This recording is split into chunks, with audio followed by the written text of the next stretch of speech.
All right, so I'm going to go ahead and introduce our speakers here. I'm going to start with Kai Bird over there. Let's see. So Kai Bird is a Pulitzer Prize-winning historian and journalist. His most recent book, The Good Spy, The Life and Death of Robert Ames, was a New York Times bestseller. His work includes critical writings on Vietnam War, Hiroshima, nuclear weapons, the Cold War, and the Arab-Israeli conflict, and the CIA. Next to Kai Bird is this unknown gentleman from somewhere in India. His name is Prajwal Parajuly. Hey. Super cool name. I think I'm going to do something about mine later on.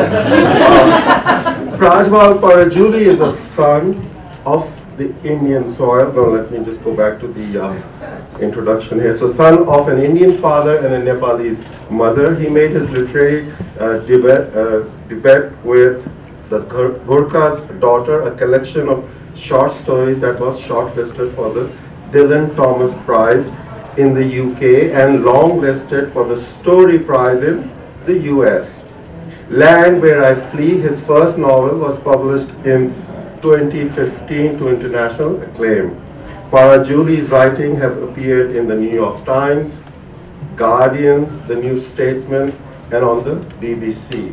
He lives between London and New York.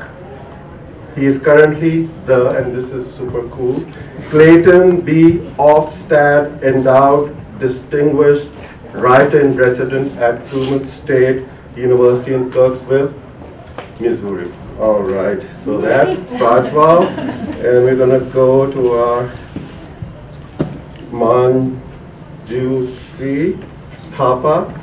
Is the author of 6 books of fiction and non-fiction about her homeland, Nepal. She translates Nepali literature into English. Her essays have appeared in New York Times, London Review of Books, and in print media in South Asia. Her next novel, All of Us in Our Own Lives, is due in 2015. And then this is a panel on Nepal. I'm from Pakistan, and I've been told that people in Boulder know more about Nepal than Pakistan. So I'm going to defer to that judgment. And then I'm a poet, and I have 3 books. I wasn't supposed to do this, but anyways, so and my most important book is coming out in November 2015. It's called Sorrows of the Warrior Class. You can pre-order it on Amazon. All right, so we're going to go with Kai first because it's an easy question. Actually not, but here we go. He has to jog his memory, and he has to take us back to 1973. Around that time, he got expelled from Pakistan, I hear, and so he ended up in Nepal. So we want your impressions of Nepal, the politics of the quote-unquote kingdom that it was back then, and the Maoist struggle, the beginnings of Mao, and 6 minutes. So. Well, I'll do this in less than 6 minutes. You may notice from the introduction that Razan kindly gave me that I had nothing to do with Nepal in my writings. I'm only here because I love Nepal, and I began going there seriously in 1973. I was chasing a woman then. Who now sits in the front row here. She was studying Nepali. She really should be on this panel. She knows much more about Nepal than I do, and was once fluent in the language. And anyway, I ended up in Nepal in 1973 when there were very few cars. It was a lovely valley. We went trekking and all that, and it was, you know, this magical kingdom. And there was a palace in downtown Kathmandu that all seemed much like the Wizard of Oz's palace. It was mysterious and a place where no one could go.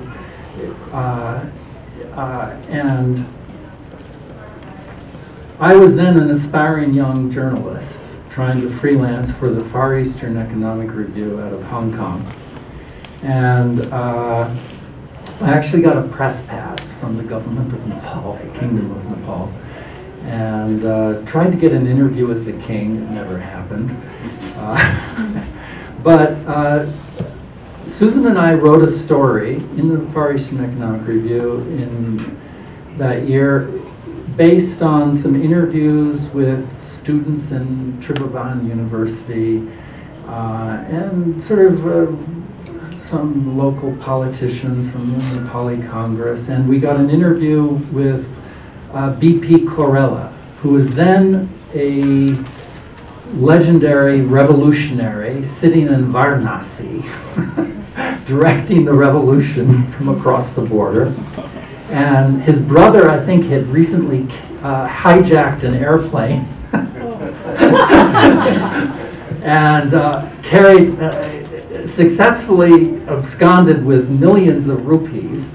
Anyway, we put all this in the story, and we also managed to put in the fact that there was a burgeoning left-wing communist Maoist party in Tribhuvan University. And when the story came out, that was the part that seemed most unbelievable to me. It was so surreal. Maoists in Kathmandu.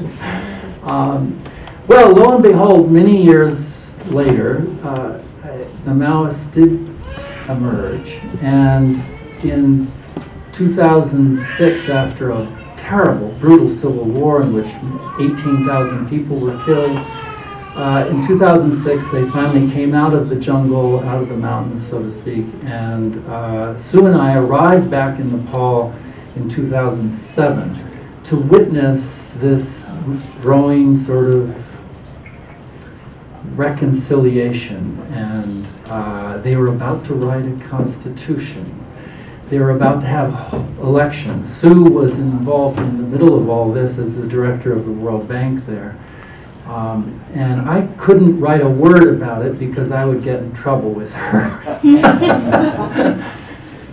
Anyway, there was an election. The Maoists won it with a plurality that shocked everyone. And anyway, it's been up and down ever since. And as you all know, the earthquake happened earlier this spring, just 7 weeks after Sue and I revisited Nepal. And I would urge you all, if you want to do something for Nepal, you should go back. You should go for a trek. You should visit it. It's functioning. It's, Kathmandu is safe. That's the best thing you can do for Nepal at the moment. And today, alas, this is Constitution Day. And I have just signed or ratified a constitution, which is somewhat of a miracle, but it is also sad because in the last month, dozens, scores of people have been killed in Terai. So Nepal's story continues to be extremely complicated, and I can't begin to understand it even after living there for 4 years. So I now defer to me. Yes. So, and in fact, that is true. Like for me as a Pakistani story can be easily reduced to America, Pakistan, and that's it. With Nepal, it's way more complicated. There are other actors, and Nepal itself, which was never colonized, it didn't go through what Pakistan and India did, except for parts on Sikkim, for instance, which used to be part of Nepal, that was annexed by the British. So we are going next to Prajwal, and I have a very complicated question and a very long one, and you're free to ask me if you missed out, or So let's see. Prajwal here, where is his question? Right here. Let's see. So my question to you is, when did you realize you weren't really an ordinary, just another Indian in India, but quote unquote a disloyal Indian in the sense of his Nepalese origins? And then was it this disloyalty and that sense of being an outsider that spurred you into becoming a writer? And then And because this whole disloyalty business for me, it reminds me of, you know, Pakistani, Indian Muslims at a India-Pakistan cricket match, right? So it's that kind of a situation here. And then my question was, for instance, in the case of Sri Lanka, the British brought in the Tamils into Sri Lanka to work on the plantations, tea and coffee. How did the Nepali diaspora works, and how does it become a diaspora, even though it shouldn't be, and that kind of stuff? Wow, that's a lot of questions. Yes. You know, I come from the Nepali majority state of Sikkim in India. 70% of the people there are of Nepali origin. Everyone can speak and understand Nepali, okay? With people like me and people from the region, from the Darjeeling Hills, from Kalimpong, there has always been this pressure of having to underscore our nationality every time we mention our ethnicity. Oh, hi, what's your first language? Nepali. So are you from Nepal? No, not really. It's slightly different for me because my mom is from Nepal. My dad is a Nepali-speaking Indian. My mother is a Nepali from Nepal. And, you know, because of the various identity crises that the Nepali-speaking Indian has been oscillating from, there has always been that pressure, especially in the past 30 years or so, to distance ourselves from Nepal. How do we do that? By trying to prove our Indianness. You know, we're trying to prove our Indianness by distancing ourselves from Nepal. I got that wrong. So the Gurkha movement in the Indian state of West Bengal, which a lot of you might be familiar with, is a manifestation of that insecurity. We are Indians. We've been in India for 200 years. We need to prove to the world that we're Indians, so please give us a Nepali majority state of Gurkha land. We do not want to be under the West Bengal regime. We don't speak Bengali. We don't speak, you know, there are a lot of differences in culture between the Bengali majority and the Nepali minority in the state. Now, despite all this distancing from Nepal, when something happens in Nepal, when a calamity occurs or some tragedy like the Royal Massacre happens, it affects us badly. It really does. There were so many Nepali origin Indians who shaved their heads when as a mark of respect for the royal family when the massacre happened. When I speak to an American audience, I sometimes liken the Nepali-speaking Indian to a fourth-generation Mexican-American. You know, you might grow up eating rice and beans for breakfast. You might speak Spanish as your first language, but your affections lie with America rather than with Mexico.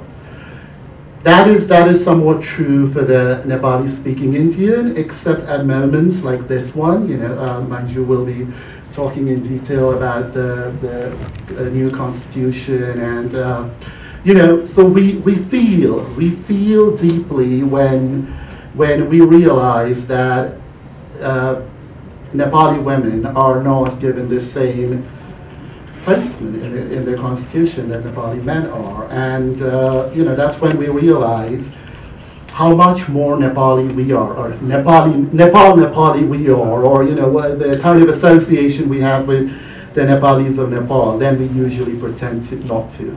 Does that make sense? Excellent, yes. And if you could, I saw you had a page over there, you're going to read something from there for us? Oh, yes, you know, come on. It's going to be...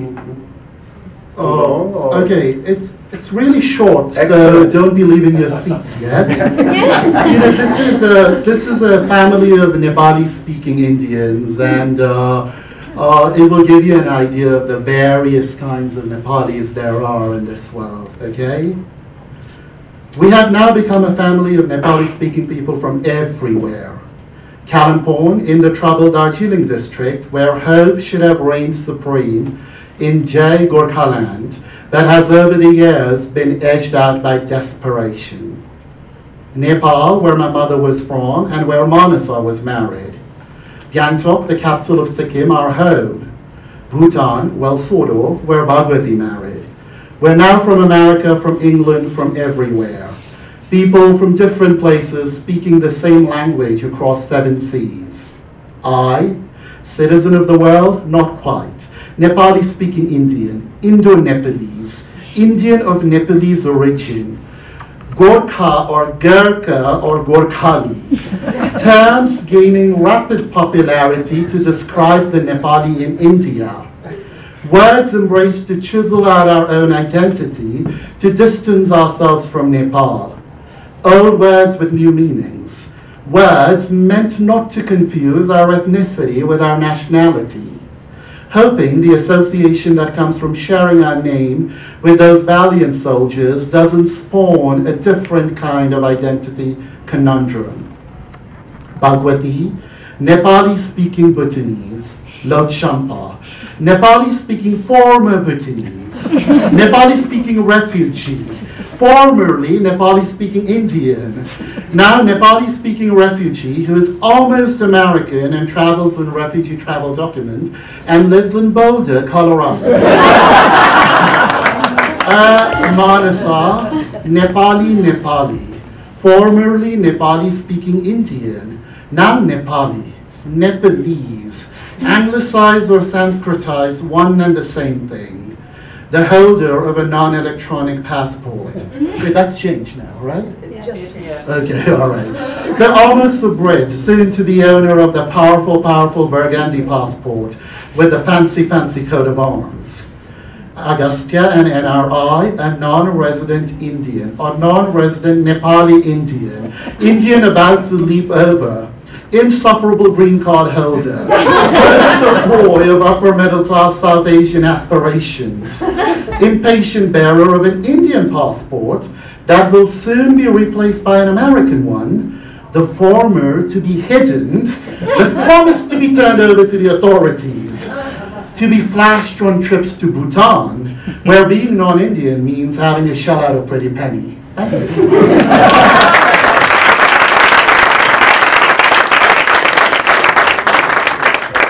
And before we go on to Manjushree, I had a question for you. You were mentioning how even in Pakistan at that time, all the student body at the university, like 60, 70, 80% communist leanings or left, hard left.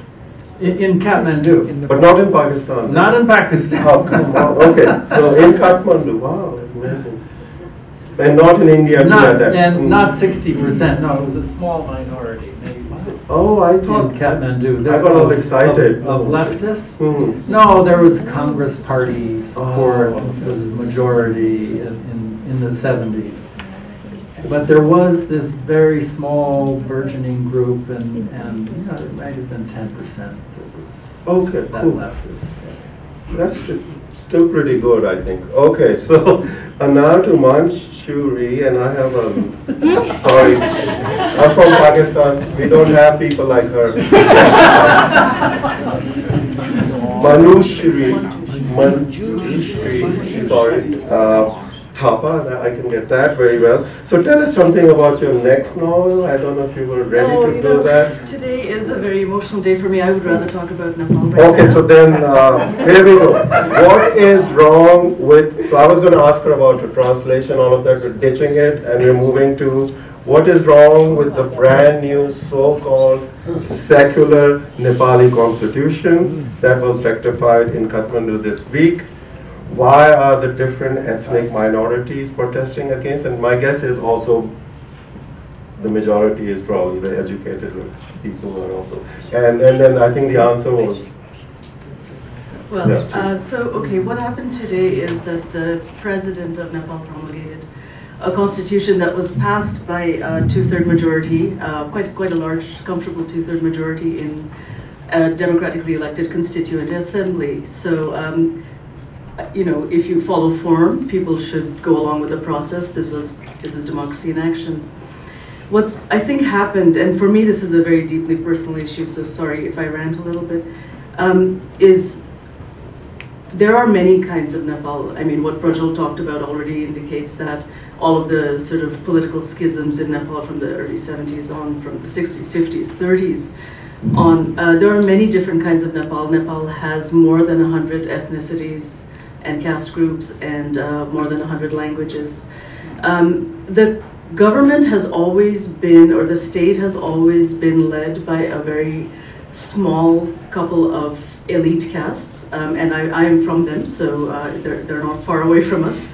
They're all around us, and the constitution that came out of the Maoist war, you know, the royal family massacre had happened. That sort of was the first step in the end of the monarchy. The Maoists had been asking for an end to the monarchy, so when they came to a peace deal with the Nepali Congress and the other political parties, they all kind of decided to write a new constitution, and in 2008 we got rid of the monarchy after 243 years or something like that, the oldest monarchy in South Asia. We also thought that was going to bring about other changes. We thought, you know, the rest of the 100 more identity groups were going to be included in this constitution. Women who had never had equality. I mean, I'm 47 now. I've never been an equal citizen of Nepal. We thought that was all going to change. So there was a lot of euphoria. It, you know, ground down and ground down and ground down as, you know, there was deadlock in the Constituent Assembly for 8 years now. In the past month and a half, there have been 45 people have been killed over the Constitution. I'm going to talk about the women's issue because it was the one that I was closest to. I am closest to. Basically, so Prajwal's mother is Nepali. If he didn't have a father, let's say, you know, by some accident, he didn't have, you know, his father was not in the picture, and he, as a child, needed to get Nepali citizenship through his mother, he would not be allowed that. And that has always been the case. Nepal is the only country in South Asia that differentiates between whether citizenship can pass through men and women. All of the other South Asian countries make it equal for men and women. There are only 27 countries in the world, including Saudi Arabia, Qatar, Malaysia, mostly Islamic countries, where women are not allowed to pass on citizenship to their children independently. So we really thought that was going to change. Women have done everything in the last couple of years. They've had meetings, demonstrations, rallies. They've met every single political actor in the world. They've mobilized every kind of emotion, all the media, everything. Everyone broadly agreed that this had to change, and yet it didn't happen. As a result, more than 4 million Nepalis are going to be stateless because they can't identify the fathers.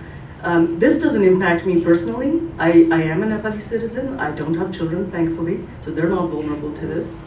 But it's absolutely awful. So this morning I had a very tough sort of morning emotionally because, you know, half the country is celebrating, the other half of the country is under curfew.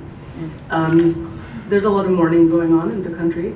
The Constitution is being burnt all over. So I felt like I really can't accept this. I have never in my life been equal, you know? So, sorry, I'm getting all emotional. So this morning I went down to the Boulder River. I didn't want to involve JLF in this in any way, but I just want to tell you that I did burn the Constitution.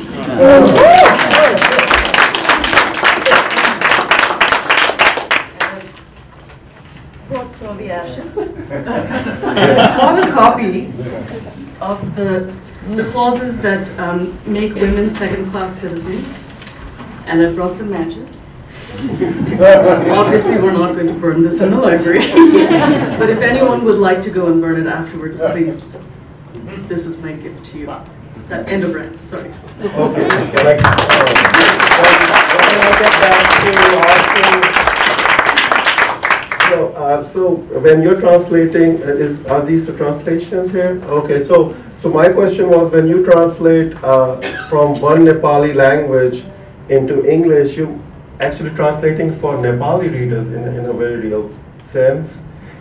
Well, you know, there's actually, the Nepali literary scene is very active. There are hundreds of writers in Nepal.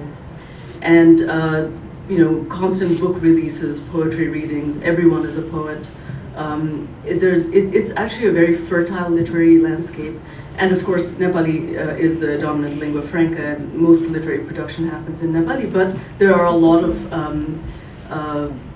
there's a lot of literature coming out in other languages too. So it's like Hindi, like everybody has to learn it, kind of.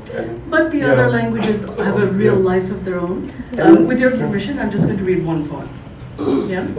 One more question. I have another question. Then you can read it. Is that okay with you? Yeah. So my question is, it might sound really stupid or silly, but for Pakistan and India, main lament is the disruptions that happen to our culture and society.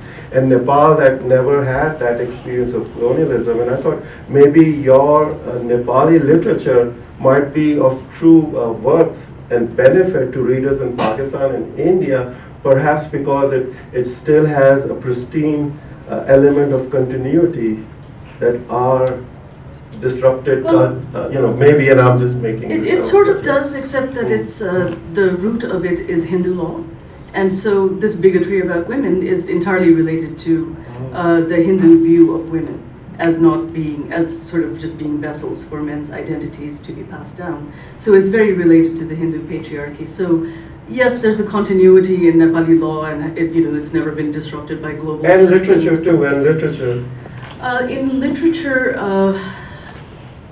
literature, no, because Nepali literature, modern literature is very, very young, and it's much younger than modern literature in India, in Hindi and Urdu and the other large languages of the subcontinent. Nepali literature really began in the 1940s, modern, sort of secular, citizen-oriented, ordinary people-oriented literature, not the sort of religious texts, and those always go on.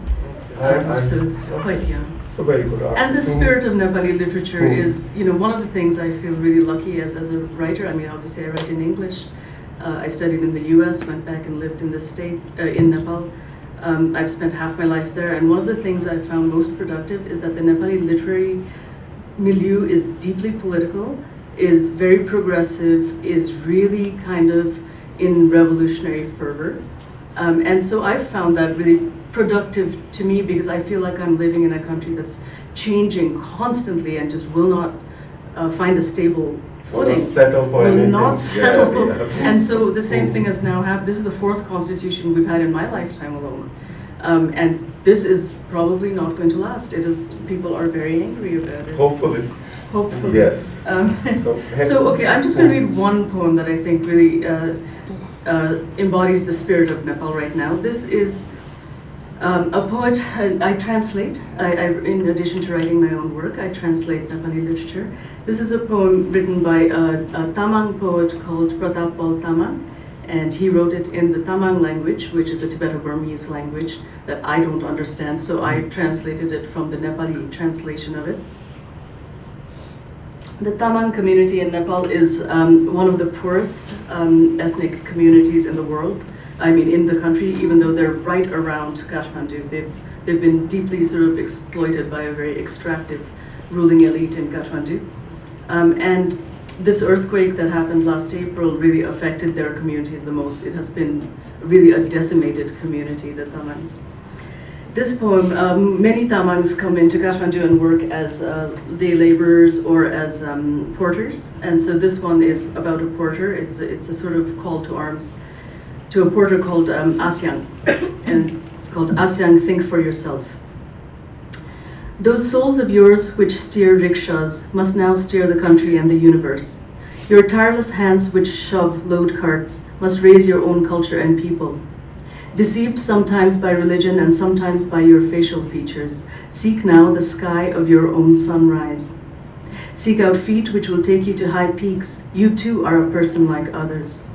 You too are a citizen like the others of this country. Give up your foolish sincerity now alongside your auctioned identity. The country is yours as well. The universe is yours. Your rights exist too. And so, search for your missing self. Recall your forgotten history. And Asyang, your son Theba, birthed by your young lass, what should his future be like?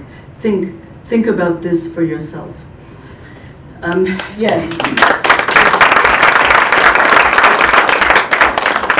a country that really is trying to change, desperately trying to change. Sorry. Time for questions? Yeah, Yes, time for questions. Open house here. I will hand you a microphone. This is just a little bit in defense of Sikkim, since I lived there for several years. I've never heard that Sikkim was part of Nepal. 1642 to 1975, it was an independent Buddhist kingdom consisting of Dinzopa people and indigenous Lepcha. And then, of course, in 1975, Indira Gandhi very brutally annexed Sikkim, and that's all chronicled well in the banned book called Smash and Grab. So I'm just wondering why you claim that Sikkim was part of Nepal. It's a common misconception. Darjeeling was a part of Nepal once. Darjeeling was also a part of Sikkim once. Sikkim was never a part of Nepal. You're right. Yeah. But if you go to Google, you'll It does see. say that. Yeah, Google says. If you go to Wikipedia, I mean, if that's your source of information, you might get that information. Yeah, Sikkim was never a part of Nepal. Right behind you. So I haven't been following what's in the new constitution. Is there any improvement over the past, Manjushree? You know, there are some improvements. There are some rights that have come in that weren't there before. I know that the gay lesbian community is very happy with the Constitution because this is the first time a third gender has been recognized and they can get citizenship as third gender. And so it's a mixed bag. What's happening right now, so immediately after promulgation, is that the southern half of the country where half of the population lives is basically in lockdown, has had a very large security presence and curfews every night for more than a month now. That's where the 45 people have been killed. The women are peaceful. No one is killing anyone over these things. But there's a very large sort of seat of dissatisfaction balanced by this other side that says, well, something is better than nothing. Which I don't agree with because I think we were on the cusp of real change and it's just all been taken back. So just to follow up, you mentioned the gay and lesbian changes. I know that they were considering allowing marriage between gay couples. Is that in the Constitution, or? You know, I actually don't know. I don't know if that's actually mentioned in the. I know that the citizenship part of it has been mentioned in the Constitution and the ability to identify as a third gender. Down here, the stone. Could you please tell us what Hamro means? Our Nepal. Yours in Nepal. Yeah. Hamara in Hindi. Our Nepal. Sorry. Yeah. Oh, please carry on. Now, I just found out that Nepal is the third country after Australia and New Zealand to recognize the third gender. So in the world, that's Wow, cool. that's quite. Very interesting. India recognizes. Oh, does it? Two women get married and adopt a child, the child will be stateless. There you go. Oh. But they get married. Okay. That makes no sense. India recognizes it. We couldn't hear you. Yeah, could you say that again? Sorry, I just was saying that, so if two Nepali women get married, they can get married by law, but their child will be stateless if they have a child. I was in Nepal when the massacre happened, and no one that I talked to in Nepal believed the official story that the son was the one who perpetrated the massacre. So I'm wondering if any of you can tell me what really happened.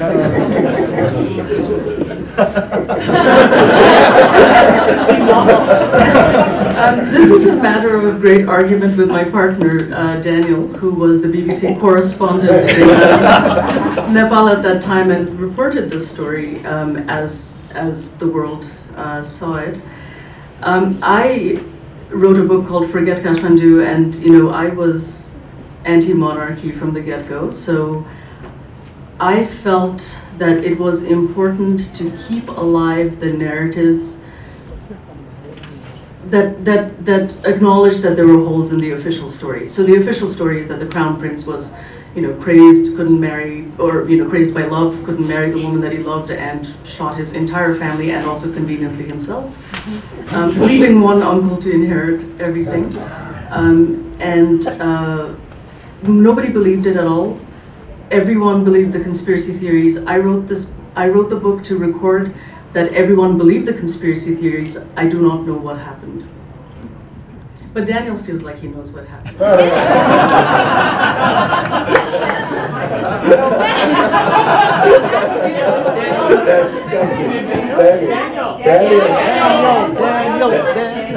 Daniel, if you could, and then, yeah. I took an oath. I believe the official story as to what happened because it's a crazy enough place and a crazy enough family that it's an utterly plausible thing. And the craziest belief of all is that a conspiracy could even exist in such a shambolic, ridiculous family and polity. The massacre is the only logical explanation.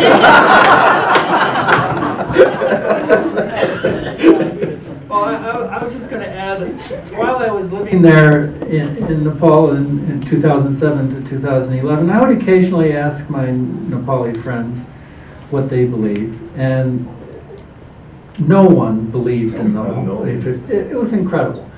But I ran into one very knowledgeable insider who would agree with your narrative, but he went on to say, the full story hasn't been told.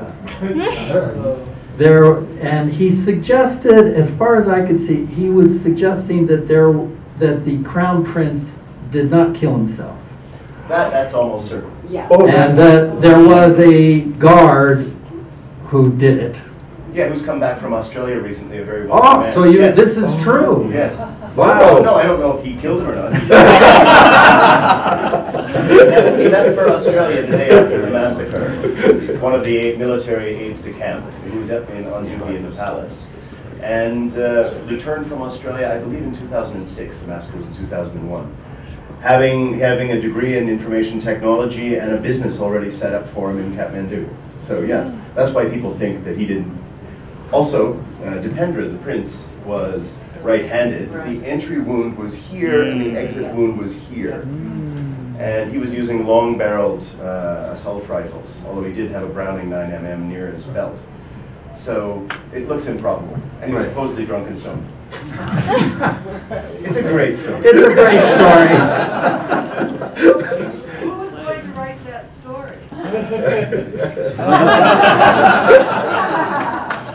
Fiction. She's fiction.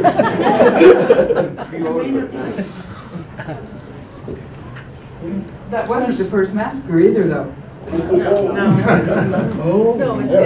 That family has committed the same kind of massacre before. So it's something that we had all read in our history books when the Rana regime. It's very complicated, but it's something that has happened in that family before, and we did not think it would happen in our lifetime. That was what was so surreal about it. But we knew that this was in the history of Nepali monarchy. That really wasn't my question. I'm sorry, it was just kind of a statement. But what I wanted to ask you is what changes you would like to see. Do you see anything permanent happening? Because it's been changing for at least a decade or more. Now, I mean, the constitutions don't last. And what would you like to see happen? What do you think can happen? Well, a couple of things. The entire southern belt, basically the fight in the southern belt is around the demarcation of the federal states. So I think there has to be some kind of negotiated settlement about that, instead of the government sort of just by majoritarian sort of rule passing whatever they decided to pass, which is 7 states. So there's potential for violent conflict there, so I think that's very urgent. In terms of the women's rights, I think women have to be able to pass citizenship independently of men. And the other thing that these things have done is the child of a Nepali woman and foreign father cannot hold, even if they get citizenship, cannot hold high office in Nepal. Only the child of a Nepali man and foreign woman can hold high office. So the bigotry is at such a visceral sort of, it's such a hatred of women's bodies or an inability to understand that we're equal. And that absolutely has to change. Those are the two areas that I think are absolutely urgent. There are a couple of other areas. The Dalit movement has, the so-called low caste communities have also asked for more inclusion in government, and certainly the indigenous groups have really been asking for more inclusion. So those are the 4 areas I would identify that really need to be worked on. So is it possible that we could, in a few years, see constitutional amendments to address these issues? Yeah, I mean, the more moderate of people who are supporting this constitution are saying, well, now let's start on the amendments, which is fine. It's just, it's kind of like Nepal has just, it takes such energy to do a constitutional amendment that we just lost this opportunity. We were so close to it. Just lost it. It all slipped away again, So it's another, I mean, my generation, we had a generation who lost, in the 30s, 40s, fought for democracy, got it. Then the king took over in the 60s. 60s, 70s, 80s, again fought for democracy, got it. Then the Maoist war starts. My generation is about the 4th generation that has been unequal and has been fighting for this. And so now we're basically seeing another generation in their 20s having to put up with this. Maybe in their 40s they'll see change. I'm very sorry, but